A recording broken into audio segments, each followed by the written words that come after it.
Sorry about this. My grandchildren have moved my camera around. I see. Okay, I think I'm back in place. Let me move this. Oh, I don't want to look at that. So anyway, here I am. Uh, Today is. I haven't been here in a while. Like, why does it look like this? Hold on, y'all. Wait a minute. It's just looking a little hmm, interesting. I don't know. You guys really, I need to get a new camera. Or I need to use my phone because I don't like how it's looking. Um, so anyway, today I was going to talk about, and I was going to try to make it short, about when I was 19 and I turned 20 in the hospital. Oh, I'm doing it again. I'm looking down. So anyway, of course, it was over a man. But first, before we begin, today's date is November the 3rd. And this says, thanks be to God, who always leads us in triumph processions in Christ, and through us spreads everywhere the fragrance of the knowledge of Him. Hmm. Well, it has a little bit to do with my story. So anyway, you guys, I went to go visit this guy, and he had a daughter, and his daughter was in my daughter's daycare, so that's how we met. So the mother of that child popped over while I was over there, but they weren't together anymore because she was like currently pregnant with somebody else's baby, like his friend. So I'm not naming any names. So, I'm not doing that. So anyway, I was over here chilling. We were just chilling, whatever. And she comes over, gets mad, and she's like, "What are you doing here?" And all that, and this and that. And she's like trying to fight me. So I grabbed both of. What did I do? I grabbed her wrist, and I was like, "Look, I don't want to fight you. You're pregnant." And like, I think she was like 4 months pregnant. And so then she snatched off me, and I think she grabbed my beeper. I had a beeper at the time and threw it against the wall. Oh Lord, I said, what the fuck? And then I think she started trying to hit me. So then we began fighting. We fought all the way into the bedroom. And I remember being on the bed fighting. I remember that there was two guys there, the one who brought her there, and then the one I was seeing. And so they pulled us apart. And I figured it's over, whatever. Let me go get my stuff. And some stuff was in his closet or whatever. I went to go get it. She come in the closet. Oh God, we fighting again. I said, okay, she want to fight again. So we fighting again. They break us up. I guess I got the best of her because she wasn't done. Like I was like done. I'm like, look, I'm done. I'm out of here. Like you can just do what. Just I'm out. You know what I'm saying? Because I don't keep fighting this girl. She's pregnant. So as I was leaving, I didn't know because I don't know where I don't even remember where she went, what happened, whatever. But then she went to. I was leaving. As I was leaving, she I thought she punched me in my back. Like I felt a hit, and so I thought she hit me. So I turned around because I was leaving. I turned around, and I remember trying to swing, and she was standing there with this fucking knife. She was standing there with a goddamn fucking, excuse my language, steak knife. One of them regular kitchen, what you use when you at dinner and you eat and whatever, that kind. So when I tried to swing at her, well, when I did swing at her, um, this pain came, like it just like hit me, and then I said, "Ow!" I was hurting. I was like, "What the hell?" And then I touched my back, And I looked at my hand. I seen fucking blood. I seen blood. Oh my God, y'all, look. Once I seen that blood, I was like, oh my God, this bitch done stabbed me in my fucking back. And so I fell to the ground. I'm falling to the ground, crawling out, and everybody was going crazy. Even her, like, oh my God. She was like, I'm sorry. And, oh my God. And, the dude I was dating, my car was still there. It was my parents' car at the time too. I borrowed my parents' car. So for some reason we couldn't find the key, so we took his friend's car, and his friend's car was a one of those Z's. What were they called? Nissan Z back in the day, and it was a stick shift. And he could not drive it, but he tried his best. Oh my God, he tried his best. We had to go all the way to like from Forestville, Maryland to Lanham, Maryland.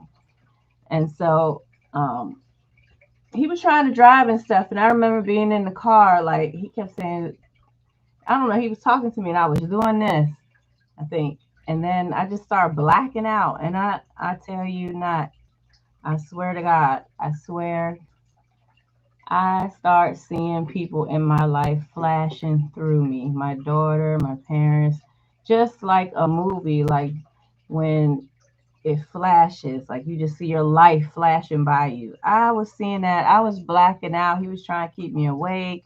I remember I threw up in this poor man's car. I threw up. I was blacking out.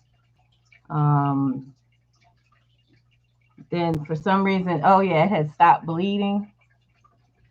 So I don't know why. At the time, I didn't know why it had stopped bleeding, but I didn't know it was as bad as it was. First of all, so so we finally got to the hospital. Maybe 20 minutes later, I don't know. He was trying his best to get there as fast as he could. I mean, from Forestville to Lanham is not close.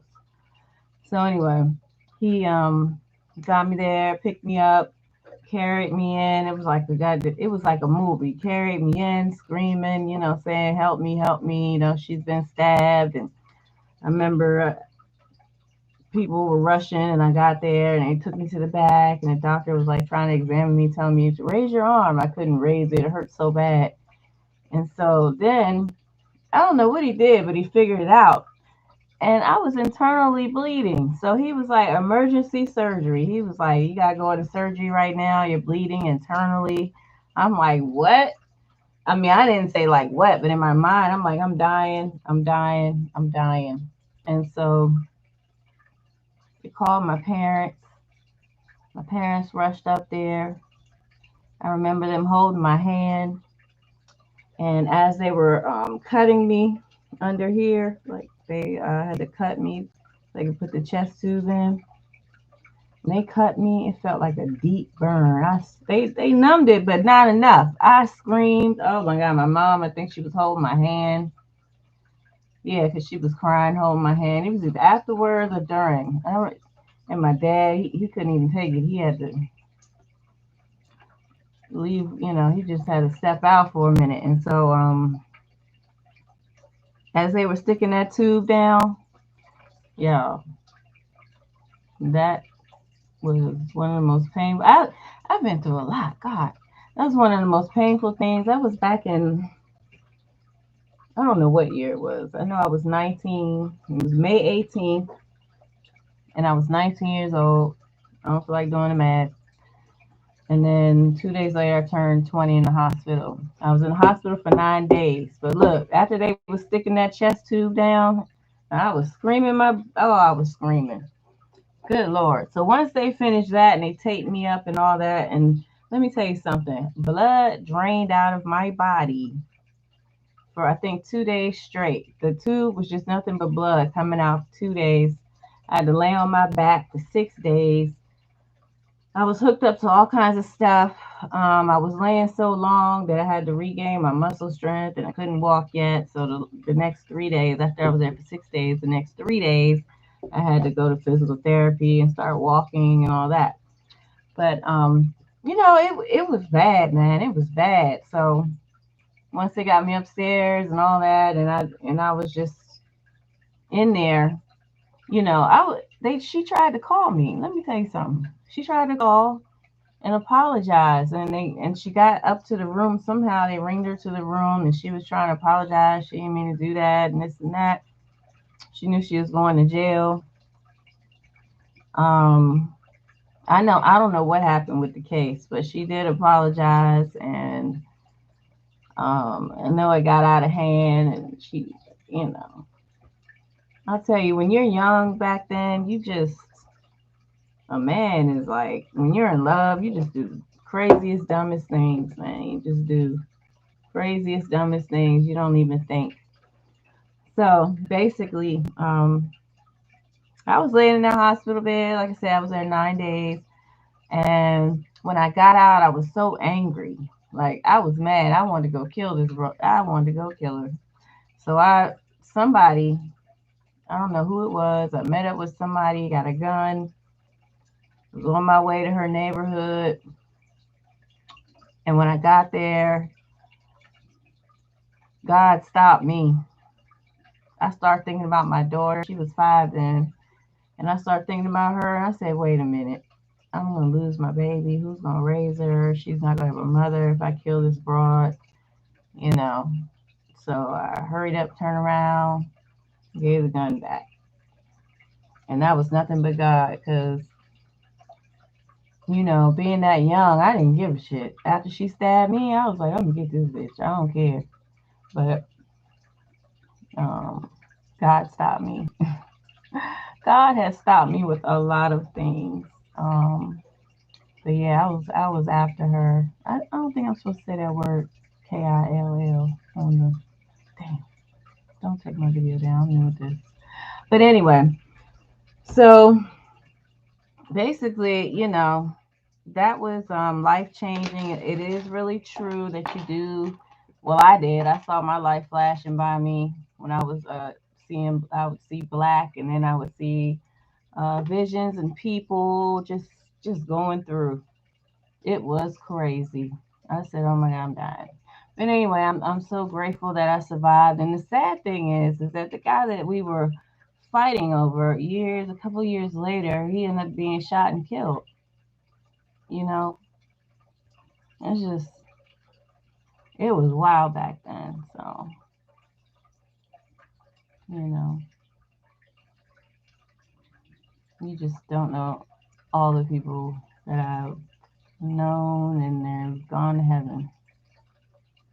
So many in the 90s.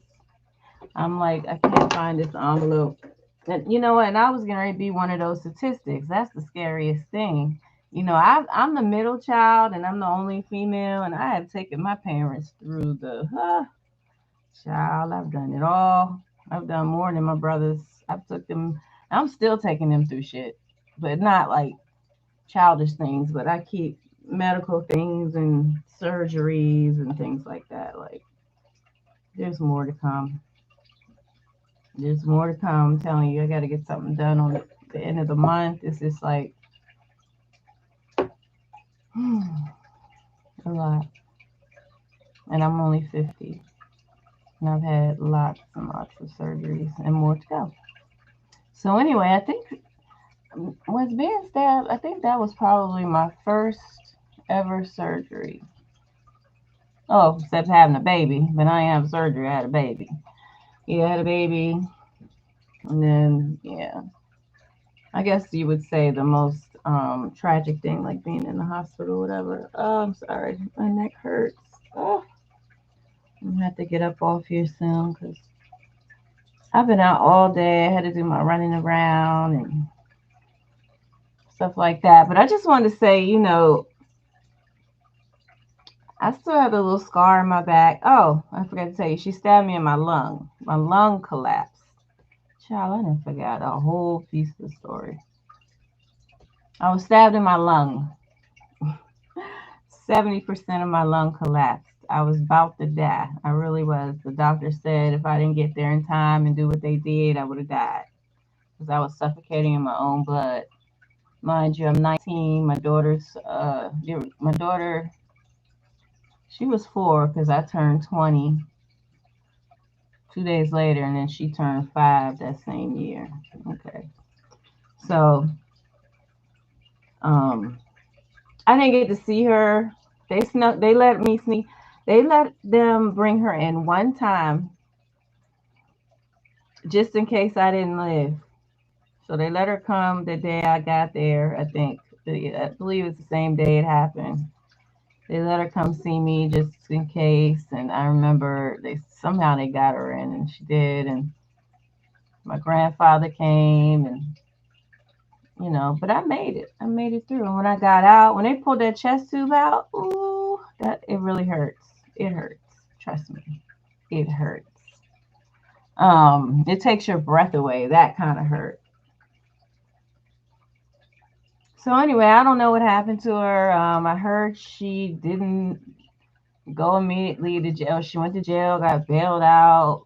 I don't know if she did any time. I have no idea. It's just like this woman disappeared. So that's fine. Somebody supposedly, I'm not gonna name no names, but somebody she was dealing with supposedly helped her out, got her clear, did whatever he had to do. But I understand because she was pregnant with his baby and this and that. But I'm not even sure if he's alive either. I don't know. I don't know. But yeah. So the '90s was something else. God, y'all just. I have so much more. I'm not sure what to say for. Like, I really do want to do a book. I really, truly do. But like, I can't lie. I cannot sit there and do all this writing about everything I want to say. It's too much. I need a ghostwriter. I need an editor. I need a publisher. I mean, I know where I can publish it. I can go to Amazon like everybody else. Or I'm not sure, but I'll figure it out. But I have so much to say. But anyway, I'm grateful that I'm still alive. Like I said, I'm 50 now, and I have so much more to share. Like I said, I haven't been in prison. I've only been to jail, and that was for the weekend, and that was enough for me. I learned my lesson. I'll tell that story later. Um, Never mind. But anyway, there's a lot of things, okay, y'all. It's a lot of things. And you know what? I found out that this guy that I used to live with, who was abusive, who was a stalker, who was a lot of things, is currently in jail right now for murder. Went last year, went to jail for murder at what, 50 something years old because he got in a car accident and you killed this person. I read the article. And the scary thing is he's on my side of town. What are you doing on this side?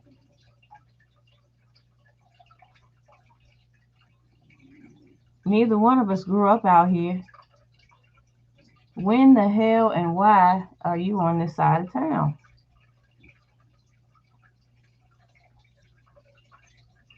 Well, I just pray to God he don't find me. But anyway, y'all, that was my story about being stabbed. So basically, I was stabbed in the lung.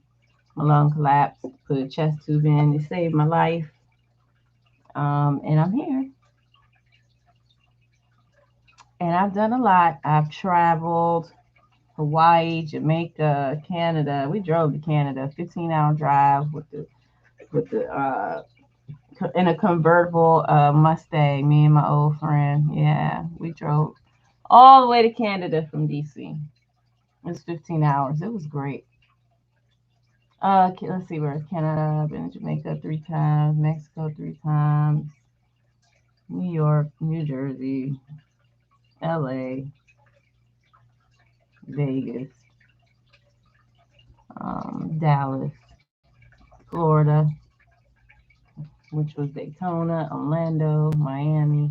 Like back in my young days, I was out there. I was traveling. I was doing everything. So anyway, that's the next. That'll be another story, another day, another time.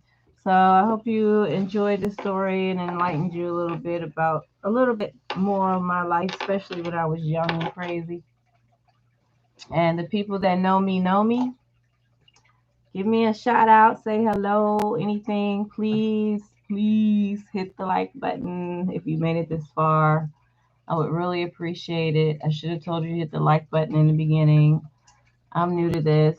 I also should have put in my Cash App like everyone else does. Maybe I'll just put it here in the chat. I changed my name, but it still should be um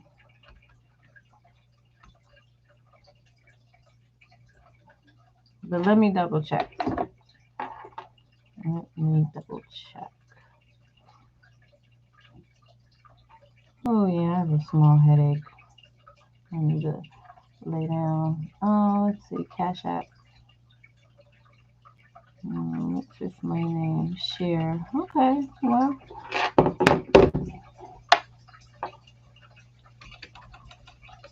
it is evolving media. It said it wouldn't change my name, but I guess it did.